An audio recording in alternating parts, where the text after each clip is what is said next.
संसार से भागते नहीं कबीर। कबीर व्यवसाय करते रहे और सादे हो गए। उन्होंने सादगी को अलग से नहीं साधा। अलग से साधोगे तो जटिल हो जाएगी। सादगी साधी नहीं जा सकती। सादगी समझ बन जाती है। इसलिए कबीर एक सामान्य मनुष्य के लिए आशा के द्वार है। कबीर जयंती 11 जून।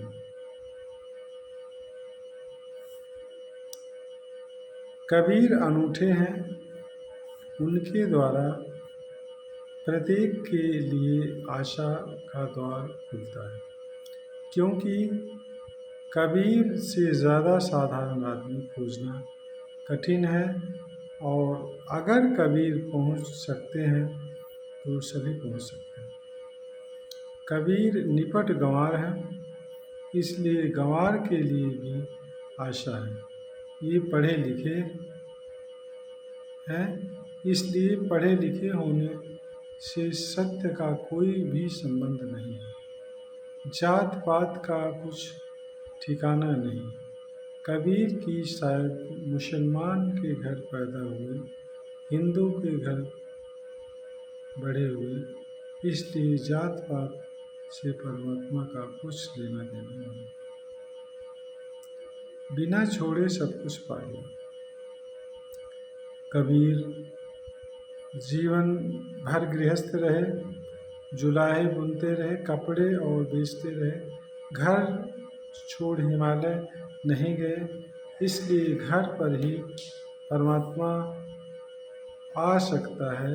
हिमालय जाना आवश्यक नहीं है। कबीर ने कुछ भी नहीं छोड़ा और सभी कुछ पा लिया, इसलिए छोड़ने पाने की शर्त नहीं हो सकती। कबीर के जीवन में कोई विशिष्टता नहीं है, इसलिए विशिष्टता अहंकार का आभूषण होगी, आत्मा का सौंदर्य नहीं। कबीर न धनी है, न ज्ञानी है, न समादूत है, न शिक्षित है, न सुसंस्कृत है। कबीर जैसा व्यक्ति अगर परम ज्ञान को उपलब्ध हो गया तो तुम्हें भी निराश होने की कोई ज़रूरत नहीं है। इसलिए कबीर में बड़ी आशा है। सत्य का ज्ञान। कहते हैं स्त्रियों के सिवाय हड्डी मांस मज्जा के और कुछ भी नहीं है, क्योंकि वृद्ध को सुंदरतम स्त्रियां उपलब्ध थी। तुमने उन्हें केवल फिल्म के पर्दे पर देखा है। तुम्हारे और उन सुंदरतम स्त्रियों के बीच बड़ा फासला है। तुम सब छोड़कर उन्हें पाना चाहोगे, क्योंकि जिन्हें पाया नहीं है वह व्यर्थ है। इसे जानने के लिए बड़ी चेतना चाहिए।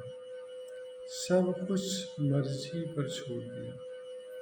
कबीर ने